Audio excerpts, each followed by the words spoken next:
começar hoje, na verdade, a gente só tem poucos slides hoje, eu ia começar a revisão, só assim.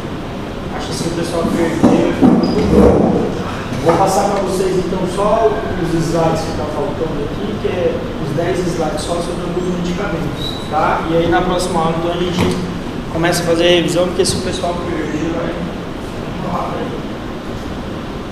Então a gente tinha a última aula falado das insulinas, dos tipos de insulina e suas respectivas indicação clínica, né? Lembrando sempre que quando a gente fala da insulina, ela serve tanto para tratar diabetes mellitus como tipo 2, né? A gente pode utilizar ela nas duas situações, lembrando que no diabetes tipo 1, né, o paciente passa a depender realmente dela, no tipo 2 isso é facultativo, de acordo com, né, a evolução clínica do paciente. Coloquei também que mais ou menos em torno de 2/3 do paciente, né, diabetes mellitus tipo 2 acaba dependendo também de insulina, então uma grande maioria de tipo 2 também precisa de insulina.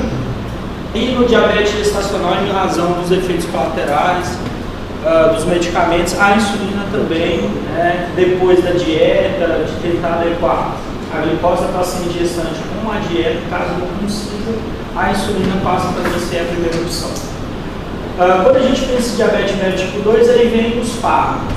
Dentro das bigonidas, por mais que a gente coloque no plural, a gente só tem uma bigonida hoje na prática clínica. Toda a literatura traz assim, bigonidas de forma geral, como se fossem, né, algumas bigonidas, mas na verdade é só uma. Nós temos hoje basicamente só a metformina, só ela que a gente tem dentro de um emprego terapêutico. E aí a gente tem algumas ações relacionadas ao seu mecanismo de ação, né? O que ela promove. O mecanismo dela é muito amplo e muito complexo, né? Algumas vias ainda tão bem definidas, né? Um exemplo, como ela consegue sensibilizar os receptores de insulina.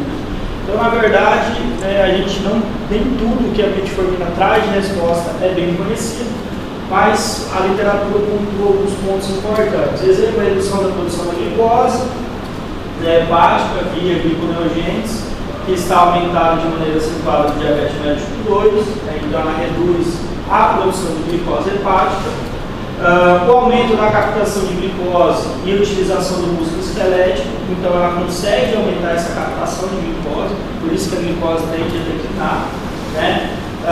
E reduz a insulinoresistência, que é um dos principais, né, pontos que a gente sempre menciona na metformina. A metformina, ela sensibiliza os receptores de insulina, então é basicamente isso, né? Ela reduz a insulinoresistência. Então, aqueles pacientes que a gente fala, o paciente ele tem resistência, né, à glicose, com tolerância à glicose, o paciente por ter ficado muito tempo com altos níveis, né, de insulina, né, que a gente chama de hiperinsulinemia, levou uma dessensibilização dos receptores, a metformina consegue ajudar, né, a normalizar isso, né, ou, né, pelo menos buscar uma melhora para o paciente. Tá? Reduz a absorção de carboidratos pelo intestino. Esse é um dos pontos que acaba ela sendo utilizada em algumas situações, até através de prescrições buscando uma perda de peso, que não é uma perda tão significativa, mas ocorre sim. Normalmente, o paciente diabético, quando faz uso de metformina, ele acaba perdendo de 3 a 6 quilos, né, com o passar do tempo, com a utilização. Aumenta a oxidação dos ácidos gráficos e redução das lipoproteínas circulantes de baixa e alta densidade, de forma respectiva, né, o LDL e o VLDL. Então, são alguns pontos importantes aí condicionados à metformina, né, então ela consegue trazer esses efeitos. Ela diminui a produção de glicose direta e indiretamente pela inibição do complexo da cadeia respiratória mitocondrial. Essas são outras formas, né, que a gente condiciona a diminuição da produção de glicose. O resultado aumenta, né, a quantidade de adenosina monofosfato, AMP, e ativa a proteína quinase AMP ativada, que a gente chama de via do AMPK. Né. Esse é um dos pontos mais importantes, né, que é citado relacionado à metformina, né, a interferência que ela tem sobre a via do AMPK, o qual é como um regulador importante da homeostase da energia nas células eucariotas. Então esse é um dos principais pontos que sempre a literatura traz, que a metformina consegue interferir e ativar a via do AMPK que é uma via muito importante quando a gente estuda a parte bioquímica dos carboidratos. Então, a ativação da via do NPK também no duodeno desencadeia a liberação de incretinas. Né? Toda vez que a gente fala de incretinas, a principal incretina é o GLP-1, né? Ou o análogo de glucagon. Né? O que essas incretinas fazem? Elas conseguem aumentar principalmente a quantidade de insulina no sangue. Né? Então, eles promovem o estímulo de insulina. E a metformina, de uma certa forma, ela consegue gerar também esse aumento de liberação de incretinas, o qual estimula ele vagar o intestino, cérebro e fígado, que regula a produção de glicose hepática, né, para o aumento de insulina. Lembrando que nós temos vários medicamentos que de forma diferente mexem sobre as incretinas. Né? Um exemplo é aqui a metformina, que é uma bicolina.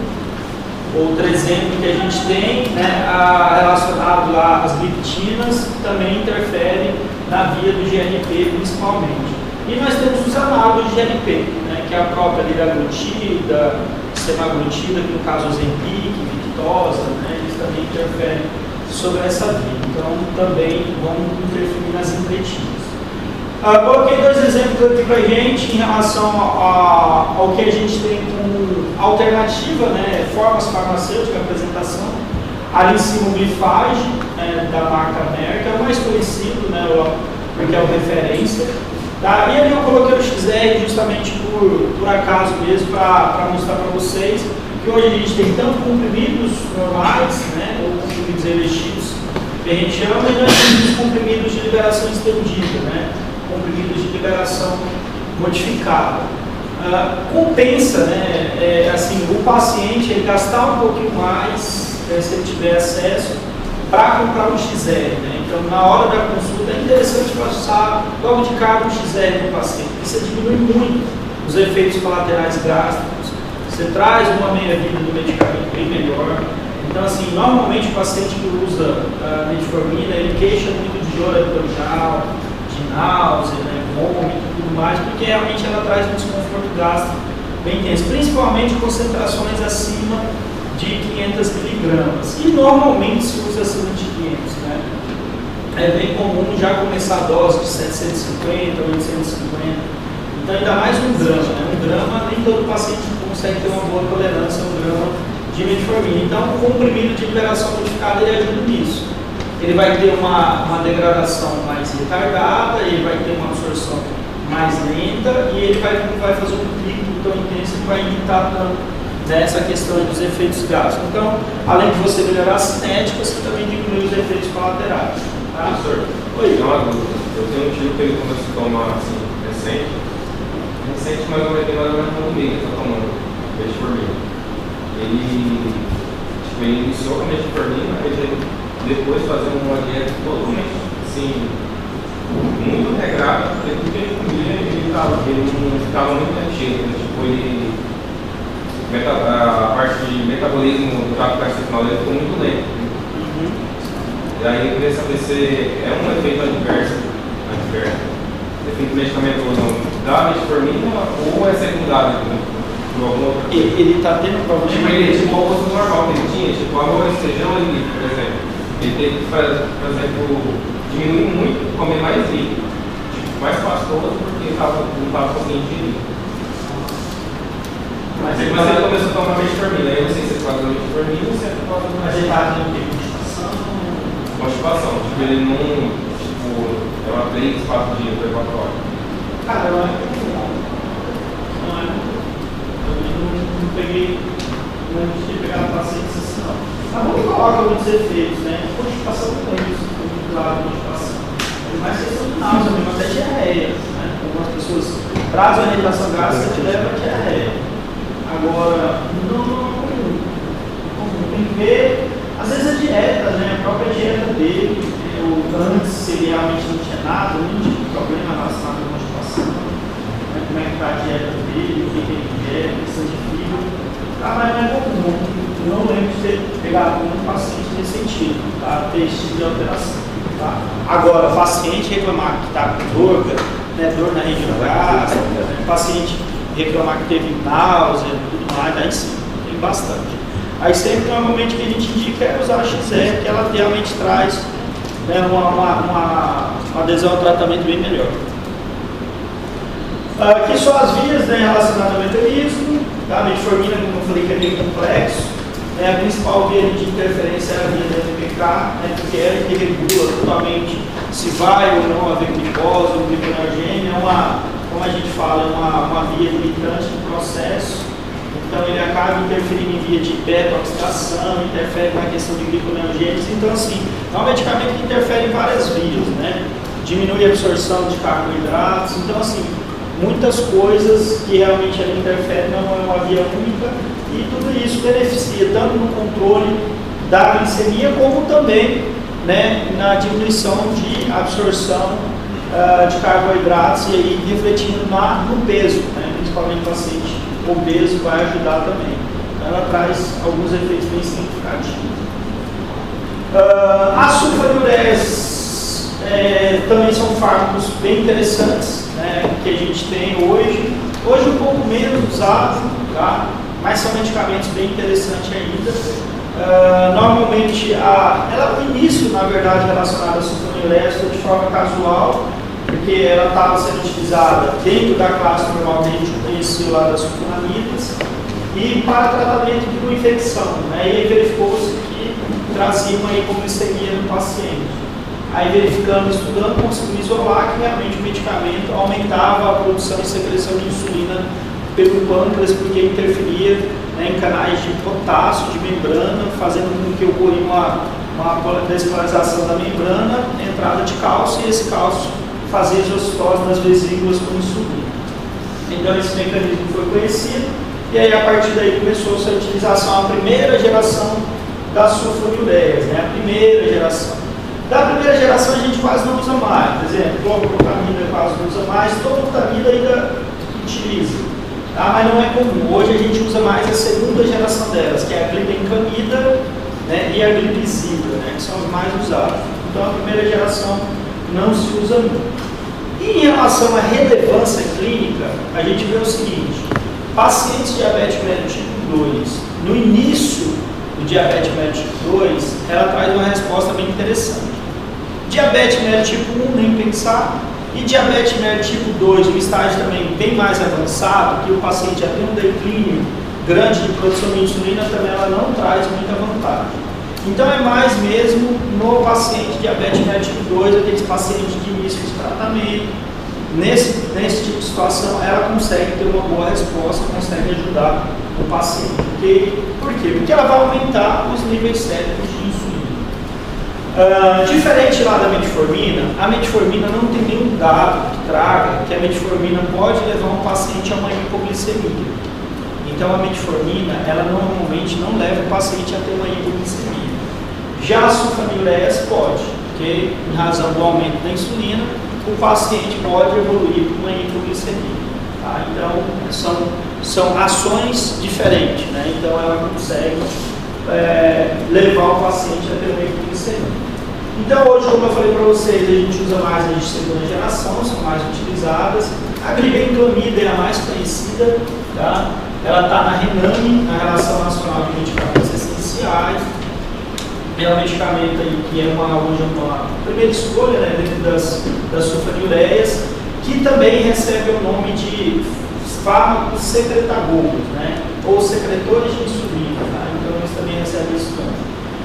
Como eu falei, a mecanismo de ação deles é sobre a célula beta pancreática, tá? Então agem diretamente sobre a célula beta. Isso demonstra porque não tem lógica alguma eu pensar usar ela no diabetes mellitus tipo 1.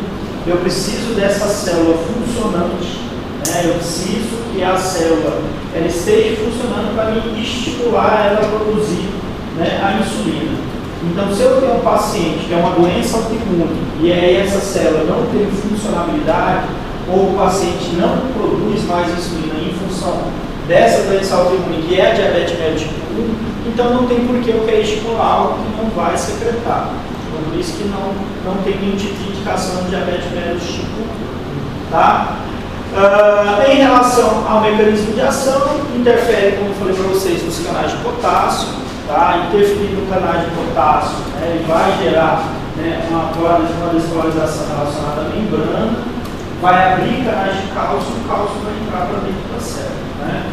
A entrada de cálcio vai fazer o que dentro da célula? Vai fazer com que as vesículas, né, com insulina sejam secretadas. Então, o pâncreas, através das células beta, passa a secretar mais insulina. Então, ela vai promover um melhor controle da glicose, porque vai gerar uma insulinemia, né, vai gerar um aumento de insulina no sangue.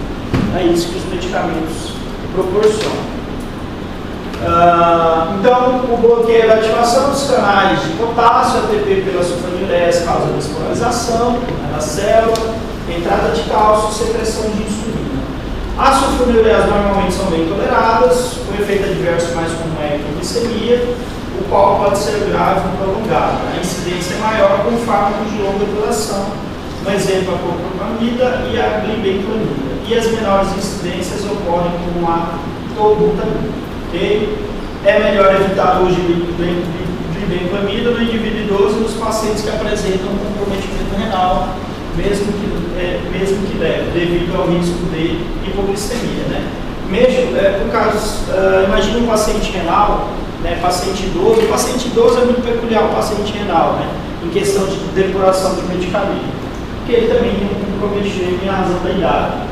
Então, se aumenta a meia-vida da glibenclamida, se aumenta a meia-vida dela, aí vai gerar uma hipoglicemia. Tá? Então, basicamente isso. Lembrando, como eu falei para vocês, na clínica não é comum, vocês não vão ver, né, no hemodisso, prescrição de clopropamida, clopropamida, é mais glibenclamida mesmo, ela é a mais prescrita. Fora ela, glipizida, e tem uma nova molécula também, que tem uma meia-vida melhor até, que é a glimetirida. Que também é um secretagogue. Na literatura normalmente não vem em livro, mas nos artigos ela é bastante citada, a glimetirida. E aqui só mostrando, né, na membrana, relacionado à membrana, os canais de potássio, processo de despolarização da membrana, a abertura dos canais de cálcio, o cálcio entra e aí ocorre a exocitose daquelas vesículas, né, já empacotadas lá com a insulina. É muito, lembrando que o cálcio ele tem esse papel, né? Esse papel é como se fosse um íon que gera essa resposta secretora nas células. É a mesma coisa que ocorre aqui, é a mesma coisa que o cálcio faz no sistema nervoso central para liberar as vesículas de neurotransmissor. Né? Então, a entrada do cálcio, a gente precisa desse cálcio intracelular para que ocorra a liberação dessas vesículas com insulina. Então, é dependente de cálcio. Então, a entrada do cálcio gera essa liberação. Tá? E aqui do lado só mostrando outras vias, né, que podem acontecer também, mas aqui já com outros medicamentos, né, que nós chamamos de ação direta. Mas em relação às sulfonilureias, está direcionado ao canal de potássio. Inativa o canal de potássio, ocorre a despolarização porque o potássio não sai da célula. Automaticamente abre-se canais de cálcio, o cálcio entra e aí ocorre a exocitose da insulina.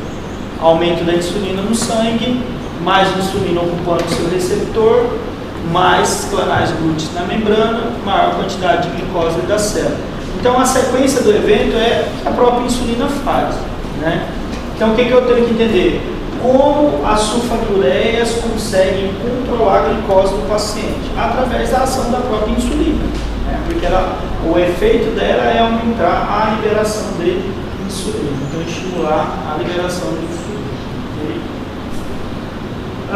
Eu tinha também citado para vocês as gliptinas, né, que são fármacos também hoje que a gente tem no mercado, né, são opções. Muitas vezes se utiliza gliptina com metformina no mesmo comprimido, né, para potencializar, como se fosse uma droga coadjuvante. Né. Dentre as gliptinas, a mais conhecida é a sitagliptina, é um medicamento utilizado. Esse dia mesmo tinha um colega meu doido atrás, aqui não estava achando.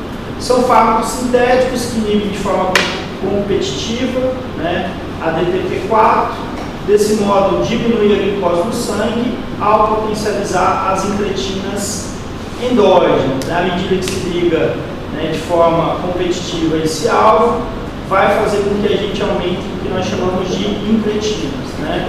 Eu já coloquei para vocês aqui.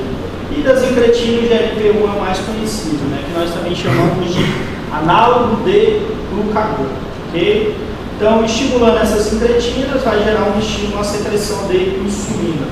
Lembrando que o GLP-1 é um dos componentes mais importantes para a gente aumentar a concentração de insulina, ok? O GLP-1 ele ativa a liberação de insulina, tá? E inibe a liberação de glucagon. À medida que o GLP se liga no seu receptor, ele aumenta a secreção de insulina e inibe a secreção de glucagon, tá? Então ele é um estimulador também relacionado à insulina. Não provocam perda ou aumento de peso, são absorvidos pelo intestino, normalmente administrado uma vez dia por via oral, ou no caso da vildanilitina, 2 vezes dia oralmente, tá? É uma classe que não é muito utilizada, tá? Comparado com as sulfonilureias e as biguanidas, que são os medicamentos mais usados. Não é uma classe tão utilizada, mas hoje a gente já vê algumas combinações, né, principalmente sitagliptina mais metformina, né, para ser uma droga, como a gente pode falar assim, uma adjuvante, né, uma droga adjuvante, principalmente pacientes em início de tratamento, né, o médico muitas vezes ainda não pensando em utilizar a insulina, né, para utilizar um fármaco que consiga aumentar a secreção de insulina, acaba utilizando como droga coadjuvante. Agora, meu filho,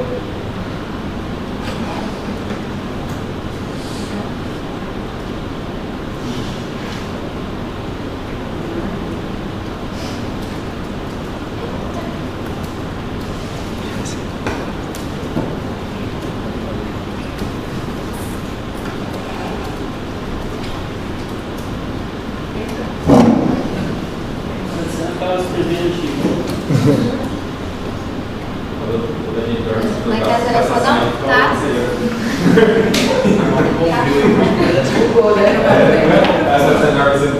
não, o cabo dele, toda vez acontece aqui. Ah, não, o cabo é novo.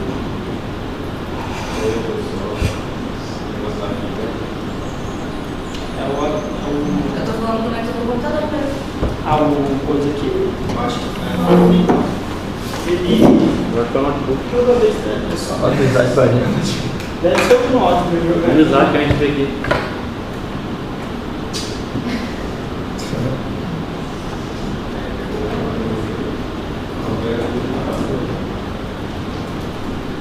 Pessoal, aqui o último grupo que eu tinha colocado para vocês lá no roteiro da aula passada foram os fármacos que mimetizam as incretinas, que também nós chamamos de análogos de glucagon ou agonistas de GLP-1, né? Existem várias nomenclaturas sobre eles. Os medicamentos que estão mais em evidência hoje, né, em discussão sobre eles. Existem vários laboratórios pesquisando novas moléculas relacionadas a eles. Por quê? Porque eles não estão sendo utilizados e indicados apenas no tratamento do diabetes, né? Eles também estão sendo utilizados principalmente para controle de peso. E assim, a comercialização deles é muito maior para controle de peso que para diabetes. Professor, por quê? Porque é um medicamento que nem todo mundo tem acesso. São medicamentos caros, né? Eles têm uma variação aí mais ou menos de em torno de 300 a R$ 1.500, dependendo do medicamento que a gente está falando. Então são medicamentos caros, né? Consideravelmente caros, que nem todo mundo tem acesso, né, para utilizar. Então eles basicamente não estão nos protocolos, principalmente relacionados ao SUS, porque são medicamentos que ainda não são liberados dentro da RENAM. Okay? Então, os agonistas, né, de LPU ou os mimetizadores de creatina conseguem diminuir a glicose no sangue, após uma refeição, aumentar a secreção de insulina. Né? Então, eles conseguem se ligar ao receptor de GLP e, consequentemente, né, eles conseguem aumentar a liberação de insulina.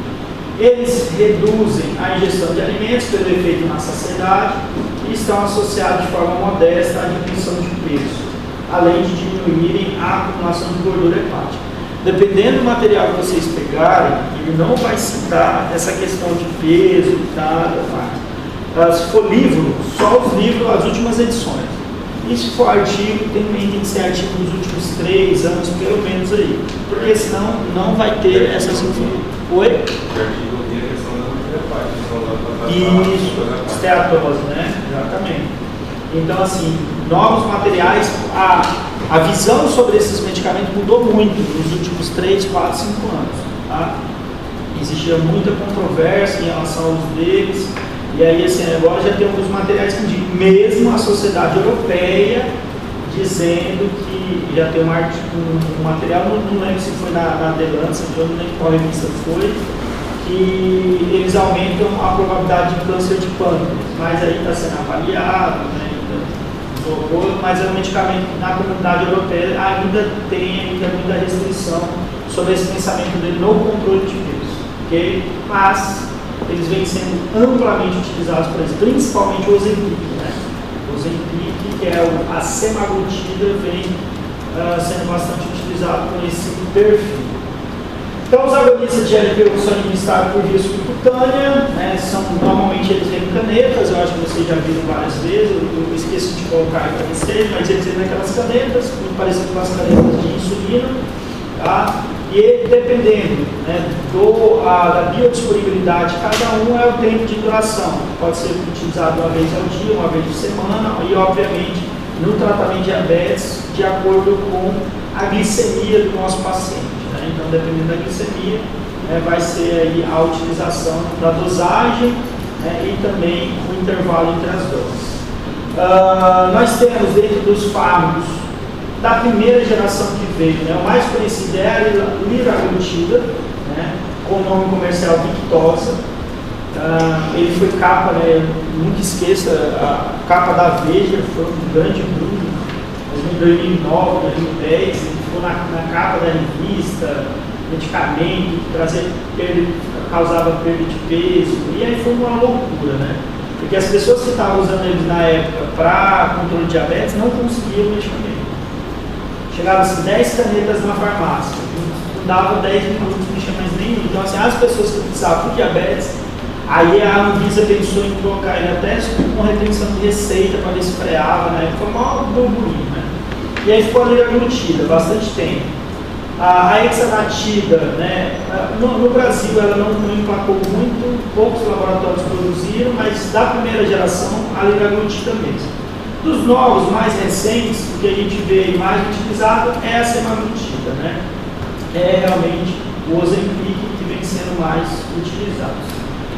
Então, os agonistas de GLP-1 são utilizados em pacientes com diabetes tipo 2, em combinação com os fármacos, exemplo, metformina, ou com ou sem sulfonilureias, pioglitazona, insulina.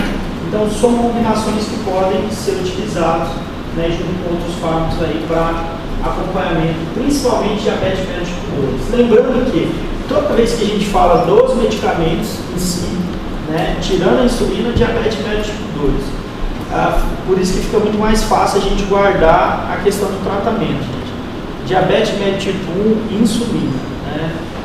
Nenhum outro fármaco vai trazer a resposta que a insulina traz. Então, normalmente, por isso que fala, diabetes tipo 1, paciente insulino dependente. O tratamento dele vai ser combinações de insulinas, né? Agora, no diabetes tipo 2, não, a gente tem toda essa opção aí de medicamentos e de alguns que eu trouxe, né? Porque existem outros fármacos também relacionados a inibidores de absorção de glicose, né, que a gente tem. Então, existem vários medicamentos que podem ser utilizados, certo? Começaria a revisão, mas como a gente estamos com pouco, se vocês quiserem eu posso começar. Mas eu acho que os meninos vão perder. Acho interessante a gente começar na próxima aula a revisão. A questão da insulina, paciente com diabetes tipo 1, muita gente tem deficiência de crescimento. Questão do crescimento. E tem aquele GF1 está relacionado ao crescimento. O paciente com diabetes tipo 1, ele produz não GF1 normalmente. Sim, células que são relacionadas, né? Quando a gente, eu não vou lembrar bem da questão anatômica do pâncreas, mas quando a gente vai estudar a parte fisiológica, lá lembra que cada área do pâncreas está relacionada a células diferentes que produzem, né, substâncias diferentes, é a mesma coisa, o carbono, célula alfa, a insulina, célula beta, e aí o IGF são outro perfil celular. Então você não tem prejuízo no órgão como um todo, você tem prejuízo no caso de diabetes, realmente é célula beta mesmo. Tá? Então normalmente não tem variação no IGF não. Tá? é questão mesmo de anatômica, de questão fisiológica. Tanto que o paciente não tem problema de glucagon, o paciente não tem problema de digestão relacionado às enzimas, lipase, amilase, nada disso, né? O problema dele está relacionado à questão da insulina mesmo. Mais alguma pergunta, pessoal? Dúvidas? Eu tenho um sentido de mais clínico, né? Porque assim, a gente só observa na prática da OBS, é de formiga, o tempo inteiro, só de formiga. E no sentido assim que o senhor explicou, ela tem uma cobertura em todos os aspectos, né? Tanto no médico, o senhor fala que as suplementas têm que melhorar no início, mas assim, como alterar para essas? Porque O controle glicêmico, né? Então, assim, o controle glicêmico ele vai ser um fator ali preponderante, até de início mesmo, início do tratamento. Às vezes você está no começo do tratamento e o começo do tratamento de diabetes tipo 2 te exige insulina. Você pega um paciente totalmente descompensado e é comum que você vai entrar com insulina. Você normalizou, estabilizou o paciente, aí você vai entender se ele vai conseguir ficar com só uma sulfanilureia com a metformina, se você vai conseguir ficar com outros fármacos sem necessidade de insulina. Mas o passo de você entender que a metformina ela sozinha não está sendo capaz de evoluir o paciente é a glicose, é a concentração de glicose. Só que para você eu falo assim, o melhor não é avaliar a glicose, tá? O melhor é avaliar a hemoglobina glicada. Tenha sempre como padrão a glicada. Porque a glicose, cara, a glicose não é parâmetro. Glicose não é parâmetro. Porque assim, você questiona o paciente, aí às vezes ele tem medo de falar, de coisar, e às vezes o paciente ficou um jejum muito prolongado, a glicose caiu, e aí ele traz aquela glicose do jejum, mas não repercute o que vem ser a média de glicose dele, não. Então é legal você pegar a glicada, se você pega uma glicada acima de 8, já é um risco muito grande, né? Às vezes tem paciente que chega com glicose, glicemia quase normal e a glicada acima de 10. E glicada acima de 10, a média de glicose do paciente está sendo 300 miligramas por dia. Então assim, o cara está com a glicose altíssima. E a glicose da glicemia dele é praticamente normal. Né? Então o parâmetro, agora o grupo da OBS é isso. O que você tem lá normalmente? Você tem glibenclamida, glimetrida, metformina e insulina. E a mesma insulina você não tem em todas. Normalmente você tem MTH lá, você tem 1, 2 tipos de insulina. Então assim, quando você precisar de outros fármacos, por exemplo, lá você não vai achar uma glutazona, você não vai achar uma análogo de GLP, você não vai achar, então assim fica mais difícil para o paciente. Na parte pública é um pouco mais difícil. Né? Hoje mesmo eu estava conversando com as colegas sobre isso. Sobre essa parte de especialização do SUS, né, que está bem difícil. Mais alguma, pessoal? Mais alguma pergunta? Tadeu? Não? Então nós temos 3 temas para a nossa prova, né, os IVPs, né, a parte gasta lá com os IVPs, os antagonistas H2, antiácidos, os cosméticos e os citoprotetores, né? Depois a gente vê os anticoncepcionais, que é o menor tema. Esse eu acho o tema mais tranquilo, porque ele é menor mesmo. Não precisa ter nada de parenteral, só oral, tá? Dentro do que a gente mais procurou. E depois aqui também diabetes e glicemia, também a gente fatiou só o principal, tá? Só os grupos mais importantes mesmo, tá? Para a gente na prova. Na próxima semana eu vou trazer algumas questões, como eu fiz, né? Vou trazer algumas questões e vou fazer uma revisão do quadro. E vou trazer umas questões para a gente tentar responder, para ver se as coisas são corrigidas. Certo? Hoje é muito sujo. Amanhã a gente tem aula. Tempo gelado. Confirmadíssimo. Pessoal, só preciso fazer uma chamada.